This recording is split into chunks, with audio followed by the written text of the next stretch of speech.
인제대학교 해운대 백병원 간이식센터는 1992년 3월 서울 백병원의 간이식팀이 국내 최초 성인 간이식을 시행하였던 전통을 이어받아 간이식을 정착시키기 위한 노력을 지속하였습니다. 해운대 백병원 개원 이후 약 10년간 병원 당국의 적극적인 지원 아래 간이식센터 의료진들이 간이식의 정착을 위하여 헌신적인 노력을 해왔고, 이러한 좋은 시설과 인재들을 바탕으로 2021년 왕희정 교수의 영입 후에 기존 의료진들의 능력을 업그레이드 시키는 노력과 간이식 수술의 철저한 분업화를 시도하여 단기간에 해운대 백병원의 간이식을 연 30례 이상 시행해 정규 수술화하는 데 성공하였습니다. 해운대 백병원의 간이식은 현재까지 150례를 시행하였고 2022년부터 연 30례 이상 시행하고 있습니다. 해운대 백병원 간이식센터에서 시행하는 간이식 유형에는 생체 간이식과 내사자 간이식으로 나뉩니다. 생체 간이식은 건강한 공여자의 간의 좌엽, 우엽 또는 우측 간의 후구역을 적출하여 이식하는 방법으로 건강한 성인의 경우 안전하게 70%까지 절제하여 공여가 가능하며 남은 30%의 간은 약 2에서 3주 이내에 수술 전 크기의 70에서 75%, 1년 이내에 80에서 90%까지 재생됩니다. 기증자의 조건은 아래와 같습니다.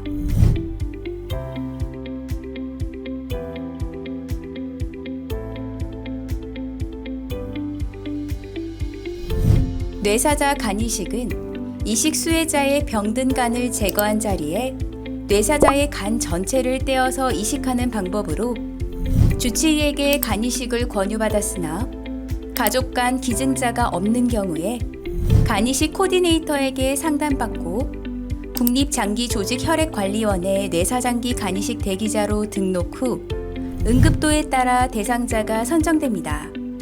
자세한 간이식 관련 진료사항은 우측 상단 버튼을 눌러 홈페이지를 참고하시기 바랍니다.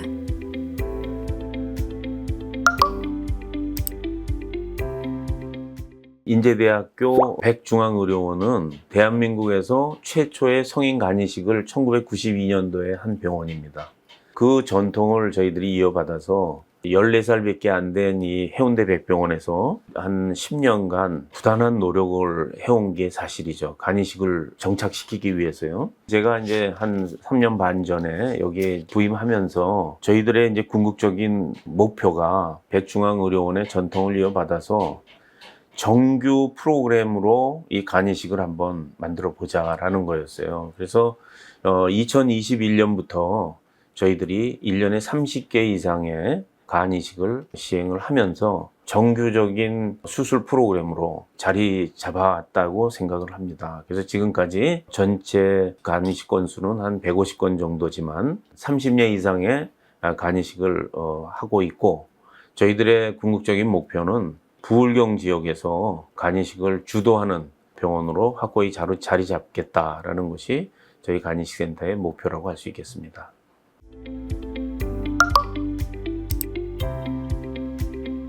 저희 의료진뿐만 아니라 간호사, 코디네이터들이 동시에 환자들에게 모든 정보를 제공하고 24시간 간이식 코디네이터들의 핸드폰이 열려 있습니다. 그래서 환자들의 그 급박스러운 어떤 변화를 24시간 즉각 체크를 해서 이 의료진과 같이 커뮤니케이션을 할 수 있게 하는 이런 시스템을 갖추고 있고요. 이제 의료진 간에는 한정된 인력으로 이 간이식 프로그램을 진행하는 데 있어서 이 과감한 분업화를 했습니다. 분업화라는 거는 모든 그 수술을 한 사람이 주도적으로 진행을 하는 게 아니고 생체 공여자팀, 사체 공여자팀, 그리고 간이식 수혜자팀, 이렇게 팀을 나눠서 운영을 함으로써 효율성을 지금 높이고 있죠. 그리고 일을 하는 과정에 환자들한테 여러 가지 합병증이 생깁니다.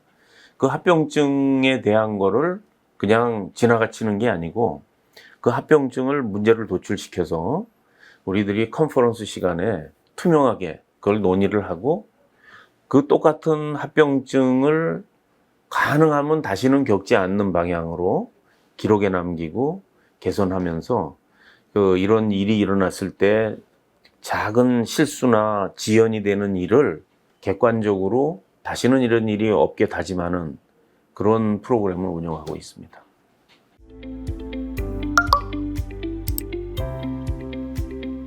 우선 제가 간 기증자에 대해서 먼저 설명을 드리겠습니다. 간 기증자는 수술 시간이 이제 수혜자의 진행 상황에 따라서 조금 다르긴 한데요. 이제 빨리 진행되는 경우는 한 4시간에서부터 좀 천천히 진행되는 한 6시간까지 걸릴 수가 있습니다.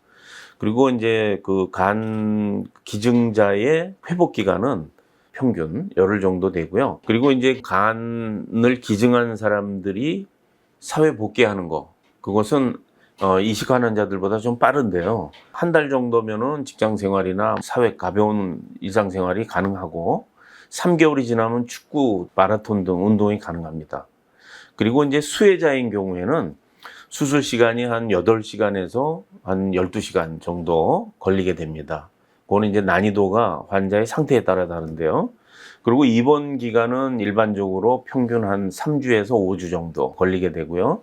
이제 수술 후 회복 기간은 입원 기간이 한 달 정도 되면서 직장 생활이 가능하게 되는 게 3개월, 그리고 축구를 비롯한 마라톤 같은 운동은 6개월 이후에 가능하게 됩니다. 그리고 비용은 공여자는 약 500만 원 정도, 그리고 수혜자는 약간 2천만 원에서 2,500만 원 정도 비용이 들게 됩니다.